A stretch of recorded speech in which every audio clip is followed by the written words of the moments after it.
Good afternoon to you all.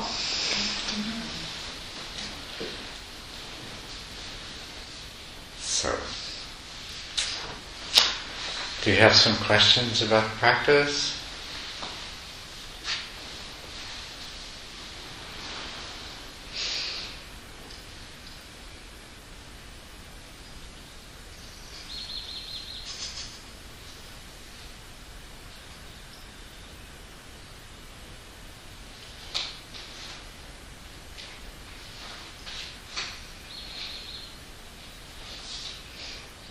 No? No questions about practice? Well, let's see.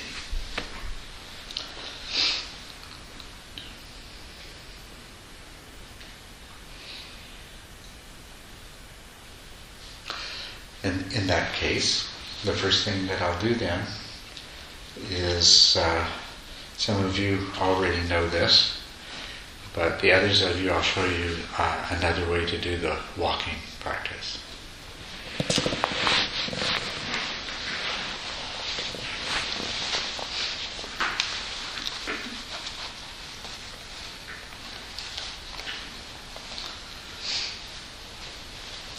So,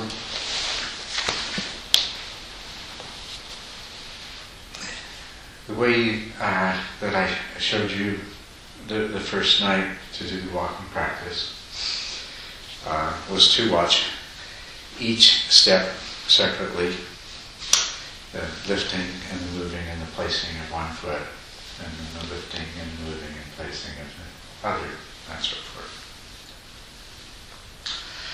Now, there's another way that you can do this practice, which is it allows you to develop more intense concentration, and it also allows you to develop much more powerful mindful awareness. And it involves walking much more slowly. And so each of these three parts of one step, the lifting and the moving and the placing, what you do is you divide each of those into three segments. And you decide for yourself exactly how you want to divide it up, but I'll show you how, when I do the slow walking practice, how I do it. Okay? So for me, if you look at this foot here, the first part of the lifting is when the heel comes up off the floor. That's the first part.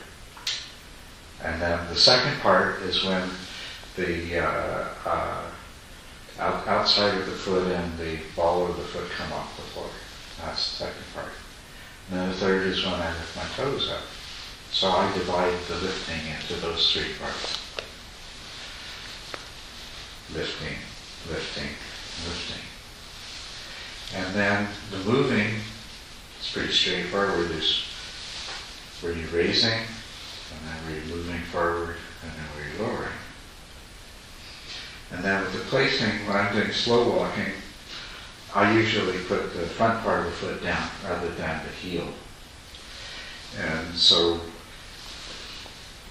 when the front part of the foot touches the ground, that's the first part. When the rest of the foot comes down, that's the second part. And then when I shift the weight, that's the third part. So you can see for each step now there's, instead of three parts, there's 9 parts. It's lifting, lifting, lifting, raising, moving, lowering, placing, placing, placing. And so you can walk very slowly in that way.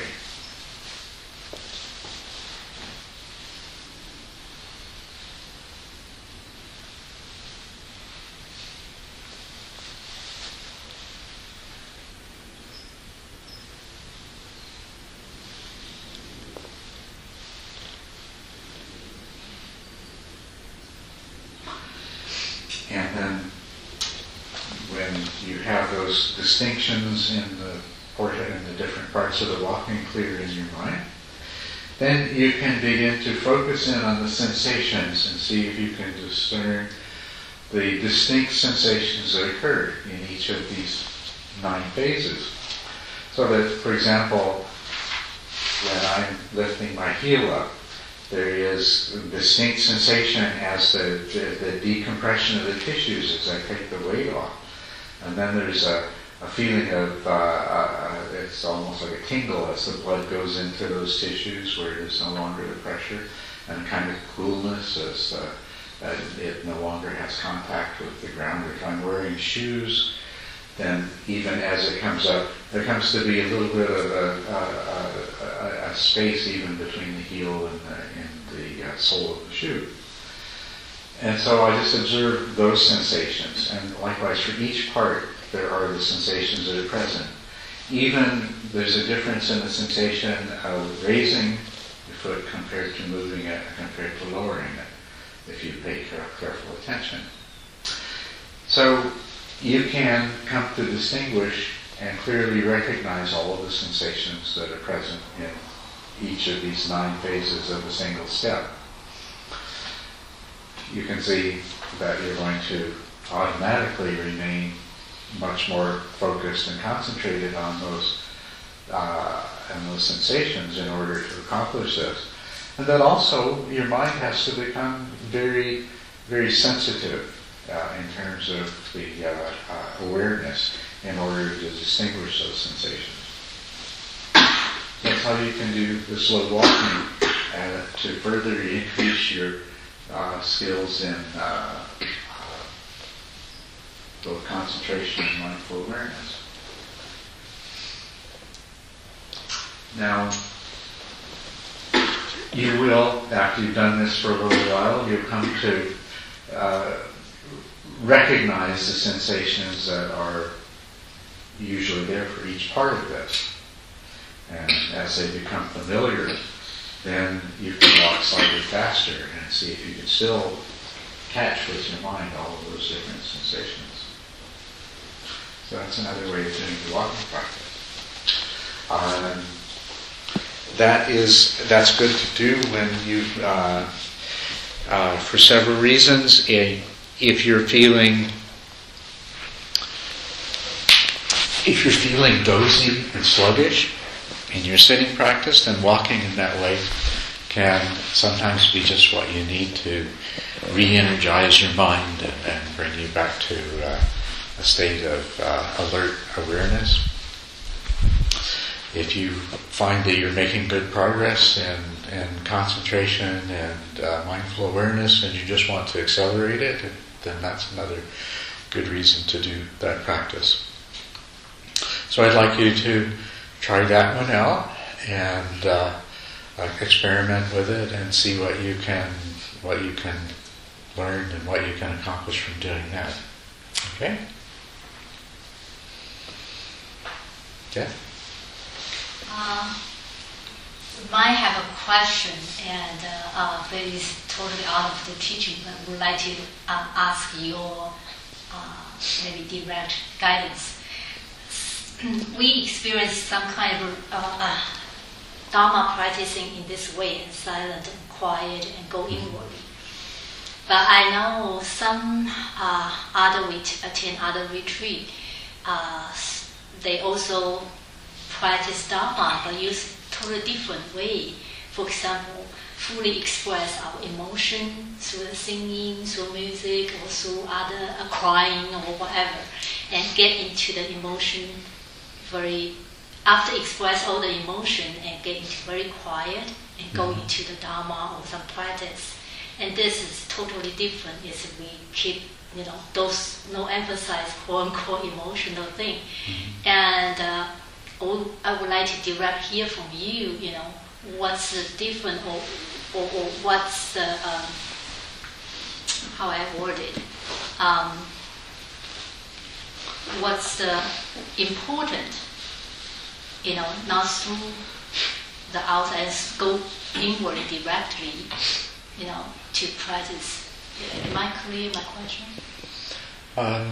Just opinion, just to see how they... You're just wondering about the different approach? Yeah. Yeah. Well, of course what we're doing here is much more direct. And there may be some certain advantages to doing, to approaching it in this other way of getting all of the emotion out, and things like that, to create a state of calm. And perhaps that's better for some people than this would be. I don't really know.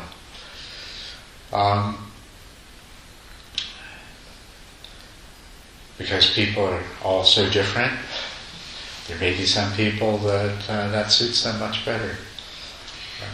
I don't know if that's right. I'm wondering is that it doesn't matter how we soothe all the emotion. This is just phenomena. We still need to go back, and only when we quiet, we go inwardly, we can get into the root directly, instead of depends on or use the media from the emotion or seeing or express ourselves. And that is still stimulation from outside. And if we quiet, that is directed to the root, but I don't know, is that the... Well, the thing, what we're doing, no matter how you start, you've got to do what we're doing. You've got to go inside and you've got to cultivate your own abilities. If you did some dancing and singing first as an aid, as a help, I could see that maybe that would be helpful, but you have to go beyond that. And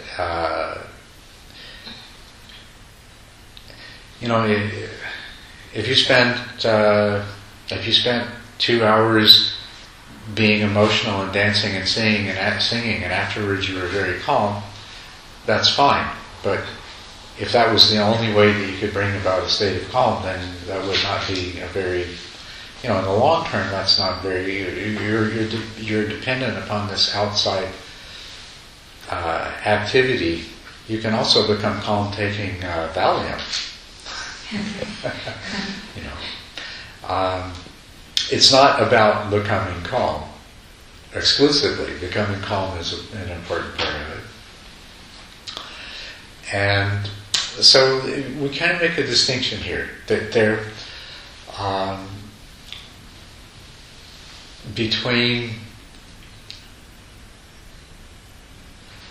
those states that are a part of a process, but not the end in themselves, and the actual end and purpose of the process.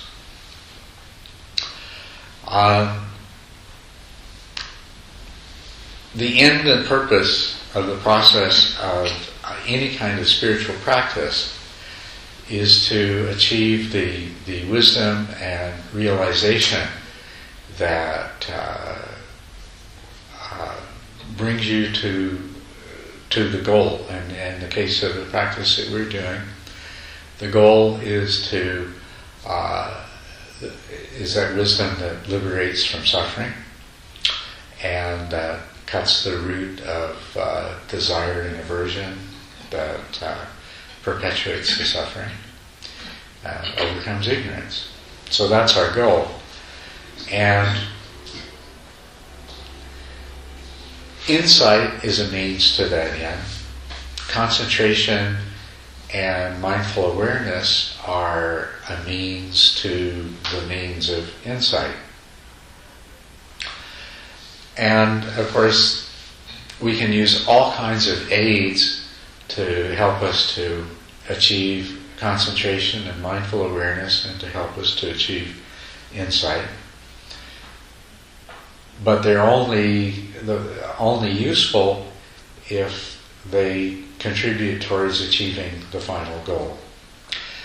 And the other thing too is that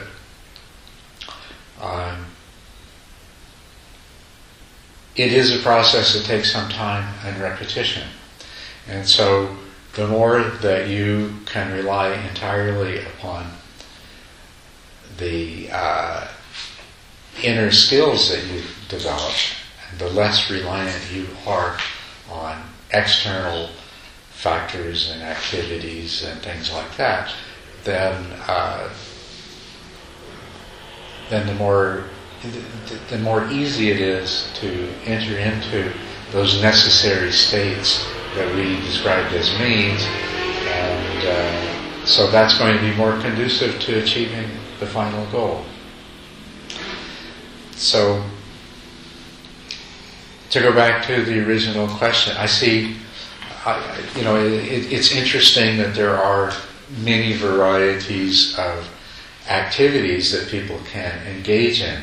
Chanting, drumming, singing, dancing, Sufi dancing is one.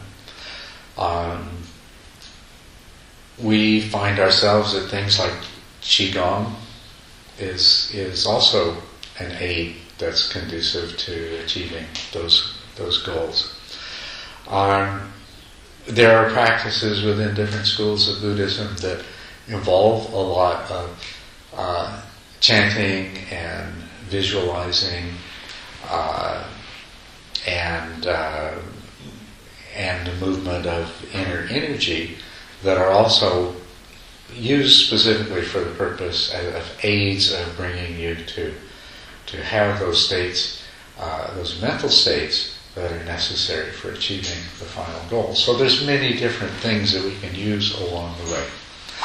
All I can say is what we're doing here is somewhat more direct, and it leads to ultimately to a far greater degree of independence of external phenomena. And actually, if your training is primarily in using the breath meditation as a means to bring about tranquility and powerful mindful awareness, that's always available to you right up to the time of your death. And as a matter of fact, traditionally when the list of the advantages is given for the breath as a meditation object, one of the advantages is that it's always there until you die. It's immediately accessible. You don't need to do anything to make it happen. And you can, at the time of your death, you can continue to practice this meditation. You can use the breath to enter into the state of shamatha. Of course, in a way, it's like selling dish detergent. Every meditation method, meditation objects comes with its sales pitch of all of its advantages that go with it. But that's one of them that goes with the breath practice. It's always there. It's there by itself. You don't need to make it happen. It's not like a visualization that you need to create. It's not like an object that you have to have one of, and if you don't have it, you're out of luck. But I think fundamentally what any person is going to do, you come into contact with these different methods, is to evaluate their suitability and effectiveness for yourself. But I think it's a good idea to always ask yourself, you see the advantages, and of course the people that are teaching it will tell you the advantages of them. They're less likely to tell you the disadvantages, so you need to look for those yourself.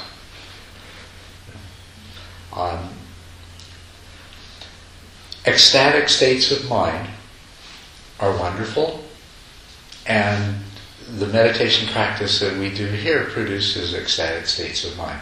But they're not the purpose, they're not the goal. And there are a lot of other things that you could do that could produce ecstatic states of mind.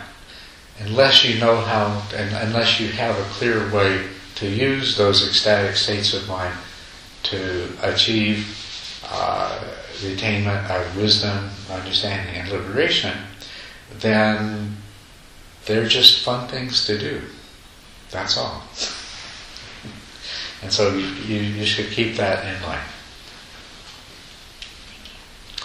But as long as an activity, and it doesn't matter what kind of activity it is, as long as an activity produces the mental states that are useful in achieving the goal, and as long as it's clear how that you can make use of them in pursuing that goal, then they're wonderful.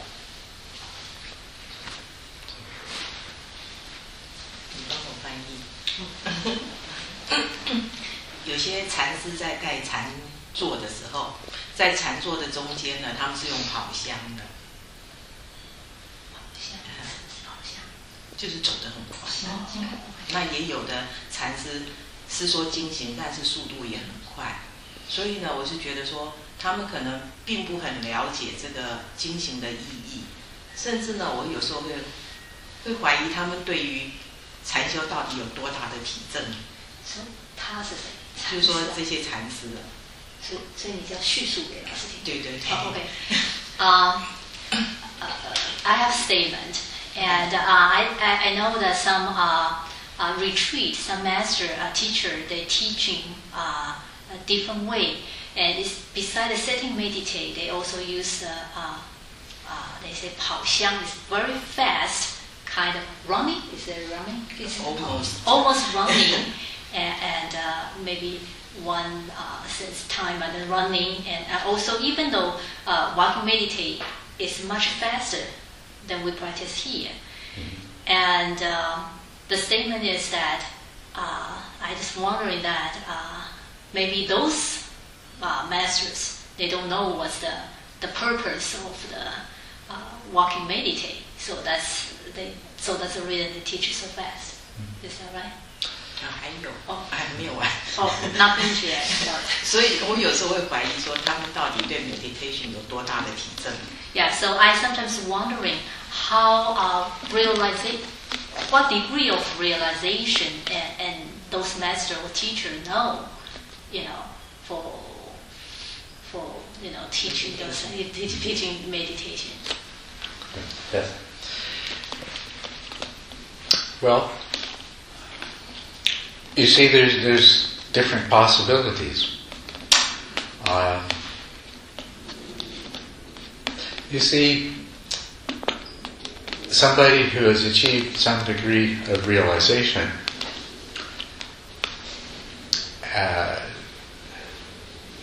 what they're going to know best is what they were taught and what they practiced. And they may have some understanding of other things, or they may not. But it is kind of a limitation that, and so we see this very often, and we come across debates between disagreements between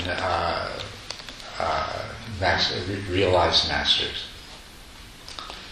One person says one thing, and the other person says something that seems to be contradicting them. And if let's just assume that we're talking about they have the same realization, they have genuine realization, but they arrived at it in different ways. But achieving enlightenment doesn't automatically make you know everything. Especially, it doesn't make you know about the relative value and efficacy of different methods that you never learned and practiced yourself. And so, what we do see, what I found myself, I have friends that I respect the realization that they have, but they hold different views. They've had different kinds of experiences, and they've learned in a different tradition. And that's the problem that each of us have. What's very good is when we talk to each other, if we can be open-minded, we can learn from each other. But if we're not open-minded, we find ourselves slipping into the thing of saying, well, I don't see how that could I don't see how what you're teaching can possibly be any good because it's different than what I learned. And what I learned got me to the goal. I have one friend, and that's exactly what he keeps saying. And the funny thing is, I found myself saying that to somebody else who was asking me about a different method, and I'm saying, well, I feel like I must sound like so-and-so, this other person, because we all know each other. I feel like I must sound like this other person, but, based on my experience, I don't see how that's going to work. Where it's unfortunate is when you have different teachers, different masters that, they don't really know something else, but they can still make the very human mistake of saying, it's no good. And I shouldn't do that. But we are limited by our own experience. What was very special about the person that we call the Buddha is, when you become enlightened, there's 4 stages, and the 4th stage, you are a Buddha. But this particular Buddha is special, is what's called a Sammasambuddha. What that means is that he has a degree of wisdom and skill and understanding that transcends the level of arhats. And for this reason, was able to teach in many ways to many different kinds of people.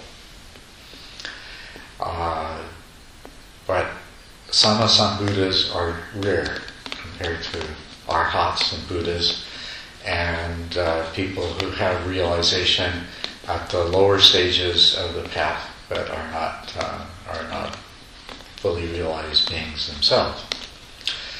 And so, to the degree that is the case, we're limited by our own experience and our own understanding. One result of that limitation, and I made reference to this before, I feel like that the Buddha Dharma is not as effective as it once was. And I feel that amongst there are so many, many different methods and so many different teachings, that the result is a certain amount of confusion. And I think that there are some methods that are counterproductive, but they are not recognized and understood as such. Just to go back to the Buddha. Now, if you look at the life of the Buddha, he left home, cut his hair off, went to the forest, became a sannyasin, and he studied with 2 different teachers, and he studied meditation and learned the jhanas. And from the first one, he mastered up to what we sometimes call the 7th jhana, or the base of nothingness. And when he had done that, the teacher said, "Now you know everything I know, together we will lead my disciples and teach them." And the Buddha recognized that this wasn't really the final goal, that he hadn't really discovered the answers to the questions that he originally left home to find the answers to. He went and found a second teacher, and with that teacher continued to learn meditation and the jhanas, and mastered the next one beyond that, which is called the basic night of perception or non-perception. And this teacher said, "Well, now you know everything I do. Here, you take over. You be the teacher now." And the Bodhisattva, who was yet to become the Buddha, said, "Well, no thanks. I still haven't found what I'm looking for." And then he went off and he studied all kinds of ascetic disciplines that involved inflicting a lot of suffering and self-denial. He did that for many years. Practiced a variety of different techniques. The end result of which, he came to the conclusion that this too was not leading him to the goal. And then, of course, he had some food to eat. He was almost starved to death. He rested. He sat down. He remembered a particular practice that he had, experience that he had rather by accident when he was a child, and discerned that within that was perhaps the path that he needed to follow, and he followed it and became enlightened. But he didn't then teach everyone that, well, the only way you can do it is first you've got to master jhanas to the base of nothingness, and then to the base of either perception or non-perception, and then after that you've got to go and learn to live on 3 grains of rice a day, and to stand on one leg for 24 hours in the sun, and to do this and to do that. He didn't say that. He was able to distinguish those practices that were beneficial and contributed towards his enlightenment, and that could do the same for other people, and to not bother telling them that they had to do the ones that weren't. He could tell the difference. But that doesn't mean that the rest of us can. If you achieve enlightenment, and part of what your teacher tells you has to do is 3 times every day you've got to stack Coke cans as high as you can reach, you'll probably teach your students that's the only way to become enlightened. You can't distinguish that, well, it's the meditation practices and stacking the Coke cans had nothing to do with it. All you know is you did these things and it, got you the result. So, that's, when you come across all these different teachings, keep in mind, number 1, they all may be valid. Number 2, some may be more valid than others. And that you can't necessarily assume either one to be the case. A lot, the traditional lineages are very important, because that's where teaching is passed from one person to another to another. And so it helps to assure that that there is this continuity in the teachings. But they also have a downfall. If you trace your lineage back to the Buddha, and there's 150 gurus in the chain, and every other one developed some minor misunderstanding which he passed on, well, you're going to get 75 gurus worth of misunderstanding by the time it gets to you in the lineage. And unfortunately, I think that's the problem with all these different lineages that have come down to us today, is they all contain a lot of accumulated error. Some of it nonsense, some of it perhaps even detrimental, but there's a lot of accumulated error. So, it's just one of the things that you have to recognize about the way things are. But you know what? We live in a remarkable time. It used to be 100 years ago, say 1909, the ability for people to travel was very limited. Out of all the people in the world in 1909, a comparatively small number were actually able to travel to different areas and to learn things in different places. Most people, the Buddhism that they learned was going to be what was taught at the temple or monastery closest to where they grew up.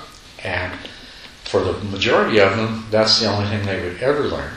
For a small minority of them, they would travel to other monasteries, but most likely in the same region and in the same tradition.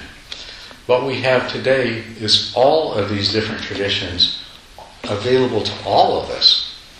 You can, from where we sit right now, you can go find Theravadan and Zen and Tibetan teachers, and you can find Kagyu teachers, and you can find Nyingma teachers and Bon teachers. You can find teachers from the forest lineages of Burma and Thailand, or you can find teachers from the Theravada traditions of Sri Lanka, which are once again different. All of this is available to us, all of these writings. So we're no longer limited to just what happens to be in our neighborhood with whatever accumulation errors there may have been in that particular lineage over 2,500 years. It's all available to us. Not only that, we have the power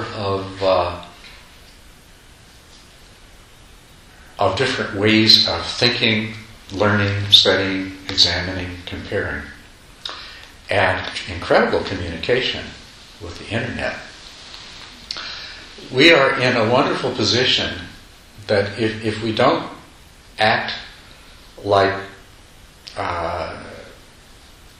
cattle, blindly following the footsteps of the cow in front of us, if we don't act like cattle, we have an opportunity to communicate and discern what are the methods that are most effective and what are the ones that just simply don't seem to be serving our purposes.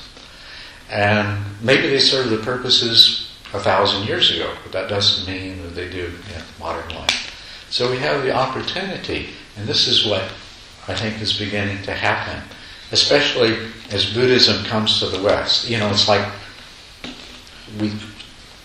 the West is a vacuum, and all throughout Asia are all these different schools of Buddhism. And so they're all being sucked into this vacuum and getting mixed up together, and this is the opportunity to have a look at them all and study them and distinguish them and take the realized masters and put their heads in an MRI machine and see if they all have the same results. You know, I think this is wonderful. This is absolutely wonderful. And we need this too. Because, you know, as I pointed out the other day, these traditions, as they pass down to us, you know, with all their cumulative errors, are not producing results fast enough to save the world from what we're doing to ourselves. So our only hope is that with them all coming together and all of us as educated, intelligent people with an aspiration for our own salvation will apply all of our different skills and abilities, both individually and collectively, to both achieving the result and to discerning what are the methods that are most effective in helping as many people as possible achieve the same result. So, fast walking meditation, I probably have never been exposed to the particular practice you mentioned, so it would be unwise for me to say anything about it. But it would be important for someone to compare that practice with the ones that I teach and decide, you know, and the same, what is best for one person isn't necessarily best for everyone, so variety is good. But these things need to be compared and evaluated. Try them out and see what works best. I have added from what my teachers taught me. I have dropped some things and I have added many other things, and I'm always learning. I go to retreats with different meditation teachers from different traditions, and every time I do that, I come back with some new tools to work with and some new understanding that I hope to be able to use and to pass on to other people. Yes? Speaking about the tools, can you give a brief overview of your 10 steps and what the path or the passes after that? And the path after that? Okay. That will take a little bit of time. So let me just check and see what the other question was, because it may be more. Actually, I'm just following her up. I have been in one of those meditations, several. Mm-hmm. And I think they do sit and meditate. But I think the walking part, I think my thinking, I may be wrong. Because in those, very often the Buddhist temple, they have nowhere to go outside. Mm-hmm. So they have to walk inside within the meditation hall. So you sort of go around the meditation hall. It's really meant to be for you to exercise, to get some blood. More for exercise, yeah, because you're doing so much sitting. Yeah. I don't think they meant for meditation during the walking. But you have to be mindful. When they say stop, you have to be immediately stop. So, sorry. Go ahead, because this is sort of going to something that's going to take up the rest of our time. So, if there's other questions, it's okay. I'll defer it till later time. okay. All right.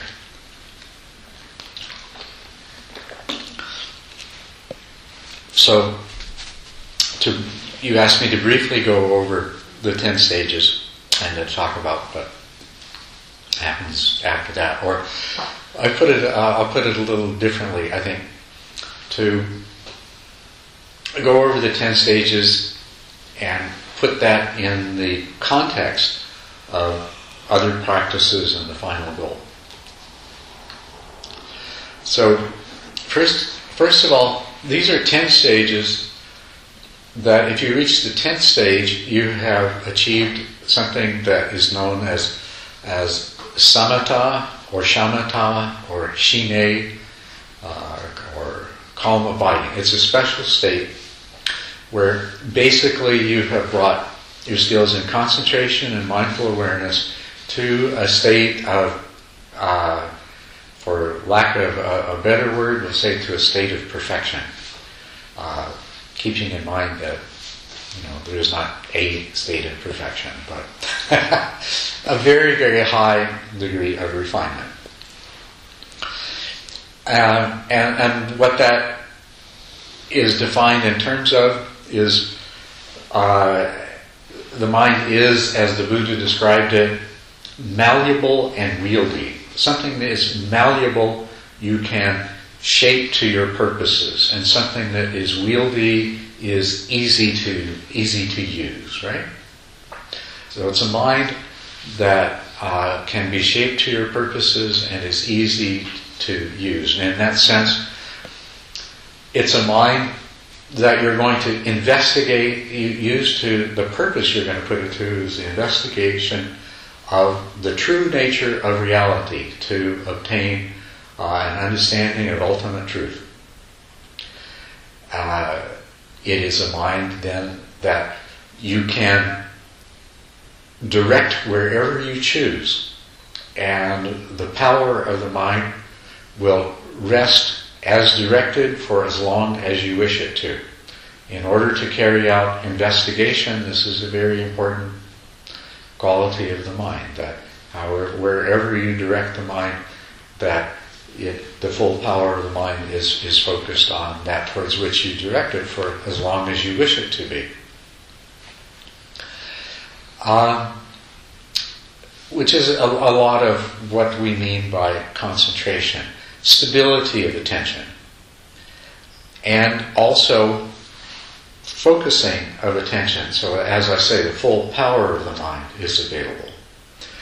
Now, this is a mind that also is wieldy. It's not that it's locked onto a single object. It's a mind that can move swiftly from one thing to another as things arise and pass away, and thus investigate and discover very directly the nature of impermanence. It's a mind that also, the degree of its focus can be either very narrow and very tight or very broad and very open, so that it can be used to investigate very specific things, and it can be used in an open way to investigate the way that reality unfolds moment by moment. So, in terms of concentration, in terms of directed and sustained attention and single-pointedness and scope of awareness, all of these things that we train ourselves in are leading to this, a mind that we can use in this way. An analogy would be that it is, if you were searching for a treasure in a dark place, you'd need a light that was steady, not one that's waving all over the place, but one that is held steady and can be moved at will from one place to another. Right? and one that, you know how flashlights have a little, you can turn the lens and you can spread the beam, or you wide, or you can make it narrowly focused. So it's like that.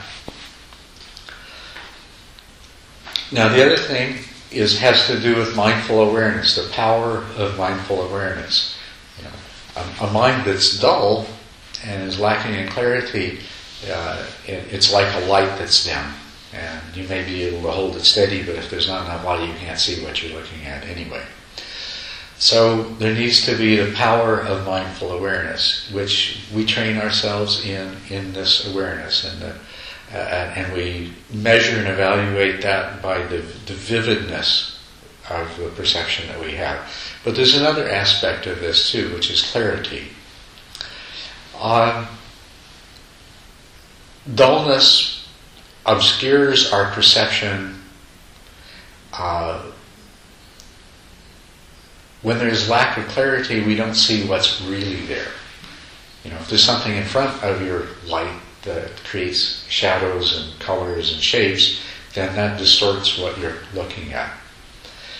And so the other aspect of mindful awareness that is very important, it's not just the vividness, but the clarity. It's learning to see what's actually there and to stop projecting expectations, to see without judgment, to see without preconception, to see without prejudgment of what you're going to see, so that you can see what's actually there. So when a person reaches shamatha, they have developed concentration and mindful awareness. And these are two of the factors of enlightenment. Samadhi and sati. There's 7 factors of enlightenment, and they have samadhi and sati. In doing so, through the unification of mind, their mind is in a state of joy. And the word for that is piti, and that is a third of the 7 factors of enlightenment. By reaching this 10th stage, where there is of samatha, they've also achieved tranquility. The mind is calm and clear. And that tranquility, the word for that in Pali is passaddhi. And that is the 4th of the 7 factors of enlightenment. There is also equanimity. The mind is non-reactive to what it sees. It doesn't grasp onto or push away from whatever it observes and investigates. And the word in Pali for that is upekkha, and that is the 5th of the 7 factors of enlightenment. So a person who has achieved this 10th stage, samatha, has possession of 5 of the 7 factors of enlightenment. Actually, they also, in addition to that, have energy, which is a 6th of the 7th factors of enlightenment. The only one remaining is called investigation.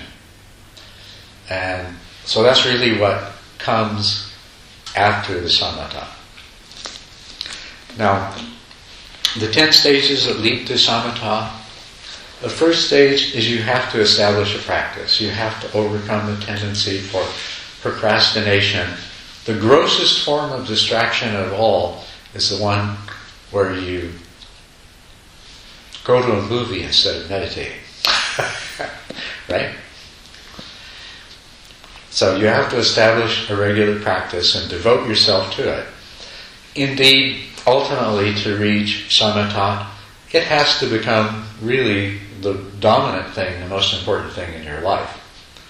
But to begin with, you have to establish a regular practice. You have to overcome all the tendencies to allow other things to interfere, to get in the way, the procrastination, the not feeling like doing it today, so on and so forth. You need to overcome all of those.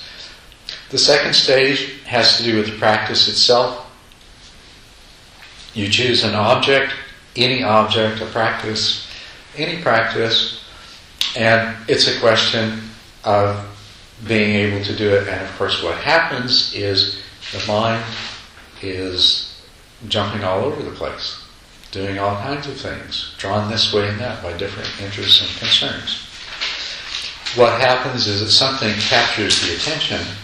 If it captures the attention long enough, you forget the practice. And once you've forgotten the practice, then the mind does what it usually does. It goes from one thing to another thing to another thing to something else. And a large period of time has passed before you remember, oh, this is what I'm supposed to be doing. So, the second stage of the practice is overcoming mind wandering. Your biggest problem is forgetting and mind wandering. You're not even interested in considering the possibility of single-pointedness or anything else at this point. Because forgetting and mind wandering are such big problems, they're the ones you deal with. That's the first stage. Or not first stage, it's really the second stage. Sorry about that. The second stage is overcome forgetting and mind wandering. Now, as you start to get good at that, you reduce the mind wandering down to next to nothing. So you have periods where you forget the meditation object, but they're not long periods, and so the mind doesn't wander all over the world to the future and the past and Taiwan and New York and everywhere else. You lose the meditation object, but just for a short time, and you bring it, then you come back. And you are with the meditation object for a long time. And this is in the third stage. You're with the meditation object long enough that with the meditation object acting as the center to hold your attention, you now start to discover something about the nature of the mind itself. For the first time in your whole life, you're actually able to start seeing what goes on in your mind simply because you've got the meditation object acting as an anchor, and even though it may be only for 5 minutes at a time before you forget again, still, the rest of your life you haven't had 5 minutes in a row where you've been able to be continuously aware of what's going on in the mind. So the third stage of the meditation is very important. You're starting to see the nature of the mind and the way it works. But you still have this problem that you're good for 5 minutes and then you forget. And then you're good for 3 minutes and then you forget. And you're good for 8 minutes and then you forget. And then you're good for 4 breaths and then you forget. And you keep coming back. But after a while, you catch the mind before it loses the meditation object. And then you're at the fourth stage. You never really forget anymore. You've overcome forgetting. First you overcame mind wandering, now you've overcome forgetting. Now you're with the meditation object. Now you're able to spend your sitting practice with an awareness of your mind because it's anchored to the meditation object. And you can see what's going on in your mind. And what you find is that out of all the different things that your mind has got going, there's a struggle to keep the meditation object at the focus. And in the fourth stage you find that sometimes you're centered on the meditation object and everything else is going on in the background. Other times something else has come and it's at the center of your attention and the meditation object has slipped off to the edge. But you haven't lost it. But this is a stage where you're learning a lot about the nature of the mind. Most importantly, you're really making some great progress in developing mindful awareness, the power of mindful awareness. Not only that, you're learning to be mindfully aware not only of the meditation object, but also of the mind itself. And this is what's really important. That's intermittent at this stage, but it happens often enough that you can catch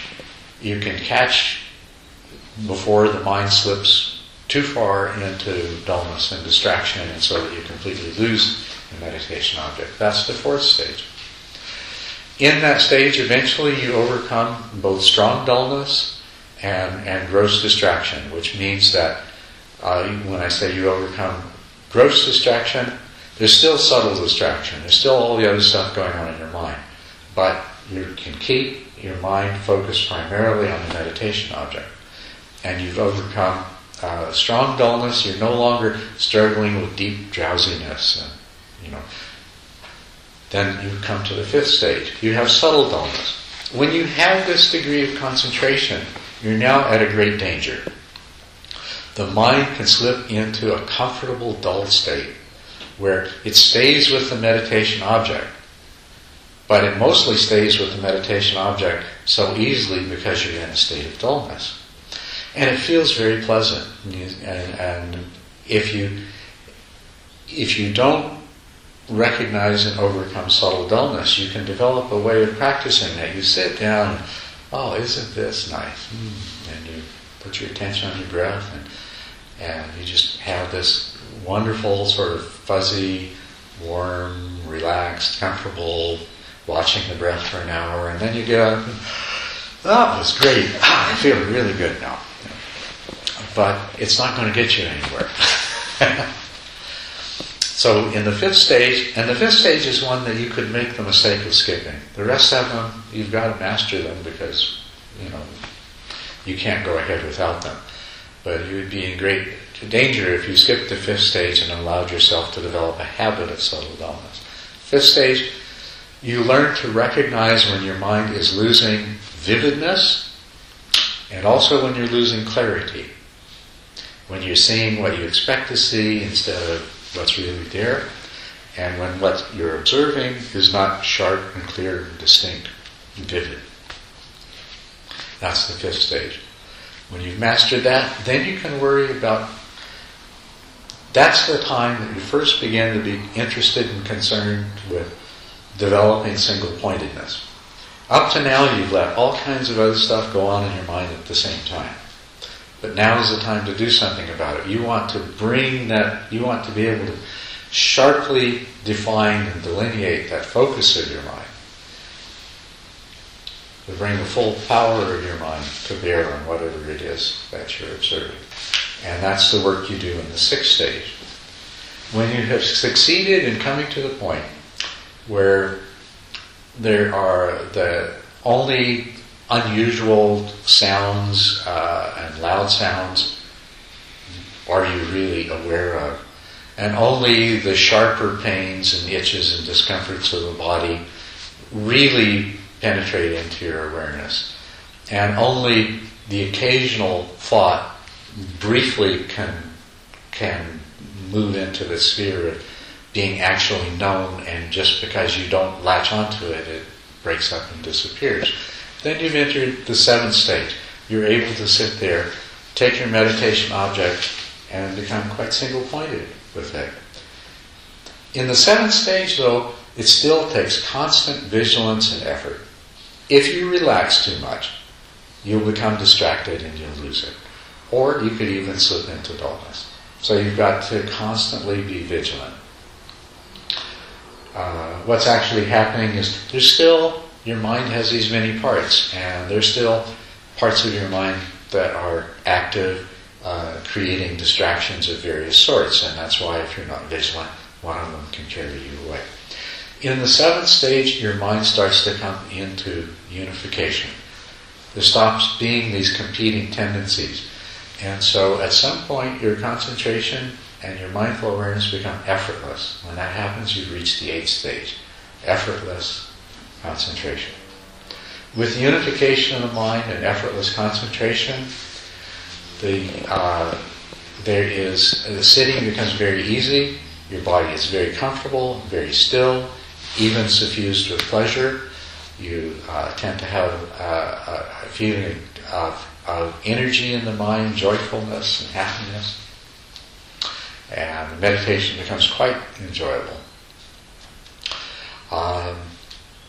The energy can still be disturbing, and the joy can be exciting, and it's really wonderful, but after a while you start to become familiar with it, and it tends to predominate less, and the energy becomes much, much more refined. The state of mind is joyful, but it's no longer exuberantly joyful. It's peacefully joyful.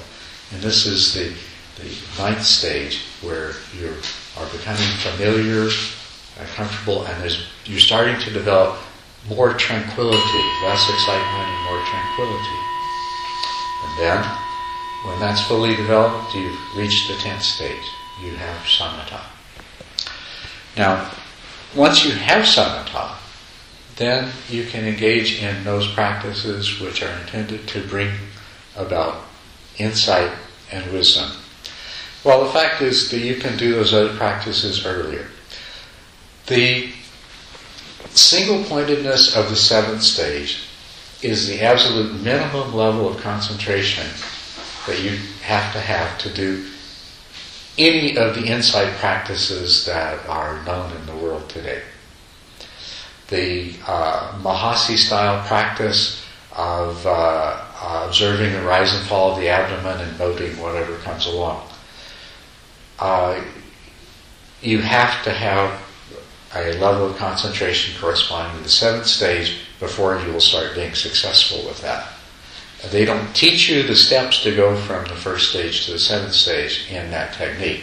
You just have to go and sit down and struggle until you finally reach that stage of concentration. And then you will begin the progress of insight according to that particular method. If you look at the teachings of Mahamudra, or Dzogchen, or Tantra, or things like that, they all assume that you've developed samatha before you start doing them. But you can actually start practicing these things at the really about the 8th stage of concentration development. You can start practicing them, but you won't really be able to practice them in their best form until you've advanced further along. But you can do them simultaneously.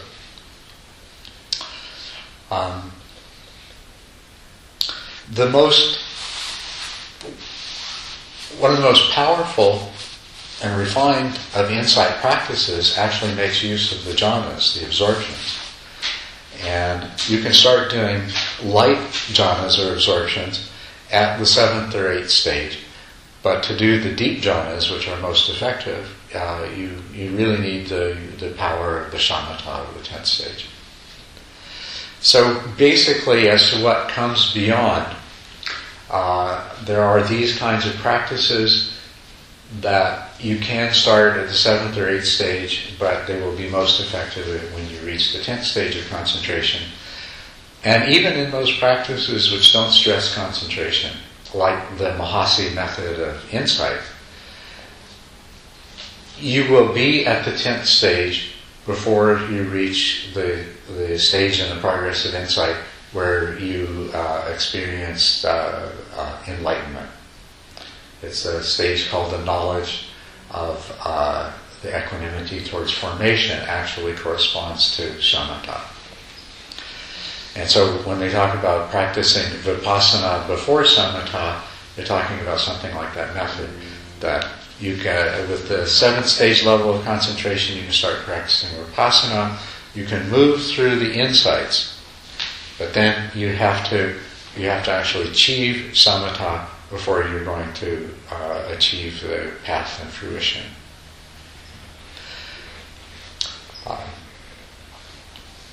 So, no matter where a person starts, when they get to whether it's at the 7th or 8th stage or whether it's the 10th stage, you're going to need to do a practice that leads to insight of some sort or another.